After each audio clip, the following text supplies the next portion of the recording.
परम प्रेमय शिशि ठाकुर मोर जगत जननी शिशि लक्ष्मी माँ परम पूज्यपाद शिशि बड़दा परम पूज्यपाद शिशि दादा आजीर भरोसा आचार्य देव ठाकुर परिवार का सभी समस्त का चरण में मेरा अनंत कटी प्रणाम।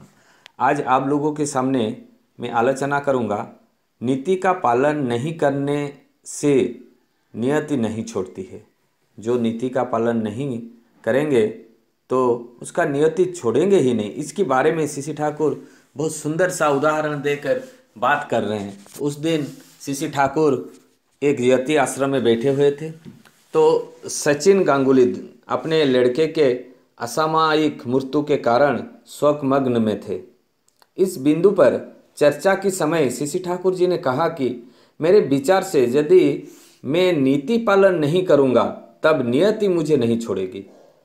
सर्वगौण भाव से कोई इष्ट द्वारा परिचालित होना है तब अर्जित कर्म फल या प्राप्त फल प्रभावित हो जाता है। मृता आत्मा को क्रमागत शोक करने से उसकी ऊर्ध्वगति व्याहत होता है। कितना सुंदर बात है, शिशि ठाकुर जी ने बहुत सुंदर से बात बोले। जब शोक करेंगे तो शोक से ही जो आत्मा है वो ऊर्ध्व गति की वजह से वो अटक जाता है, व्याहत होता है। वो शिशि ठाकुर इस प्रसंग कर्म में कहते हैं कि आगे जमाने में रीति रिवाज था कि दीक्षा नहीं होने से विवाह नहीं होता था।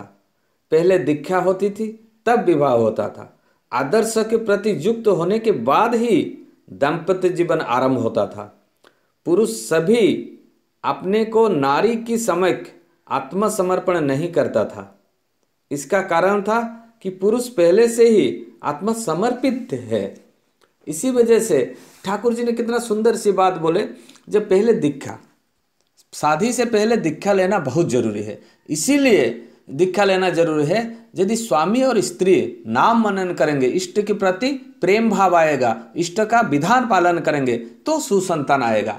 तो जो नाम ध्यान करना है तो दोनों यदि शादी से पहले विधान के अनुसार नियत यदि वो नाम ध्यान करें तो इष्ट के चरण में दीक्षित होकर एवं सुकेंद्रित होकर चलने पर धीरे धीरे मन में श्याम भाव आता है और प्रेम भाव आता है, उसमें लगाव रहता है।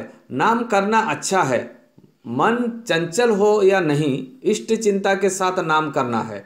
मंत्र साधना में जब बैठ जाए तो आज्ञा चक्र में इष्ट चिंता कर मन में नाम करना चाहिए। सभी चिंता इष्ट परायण इष्ट चलन चाहिए, तब जाकर सुसंतान का जात हो सकता है। जब एक आदमी इष्ट के प्रति समर्पण हो जाएगा तो नारी और पुरुष दोनों यदि समर्पण हो जाएंगे तो देखिएगा जीवन में कितना सुंदर परिवार होगा, कितना अच्छा परिवार होगा, कितना सुसंतान जात होगा और अल्पायु नहीं होगा, वो सुस्त सुंदर दीर्घायु संतान जात होगा। तो इसीलिए ठाकुर जी ने कितना सुंदर बात बोली है।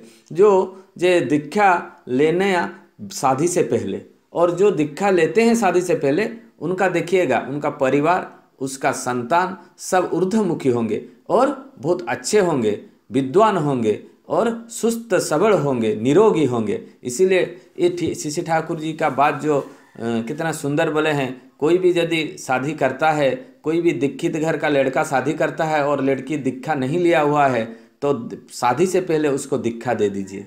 और कोई यदि लड़की शादी करता है कोई पुरुष से तो उसको बोलिए जे शिशि ठाकुर जी को दीक्षा लेने के लिए। तो दोनों यदि दीक्षा ले लेते हैं तो उनका परिवार में सुसंतान आएगा ही आएगा। ये बात कैसे लगे मेरे को आप कमेंट बॉक्स में कमेंट कीजिए। मैं नई नई बात आप लोगों के सामने लाना चाहता हूँ। वंदे पुरुषोत्तम, जय गुरु।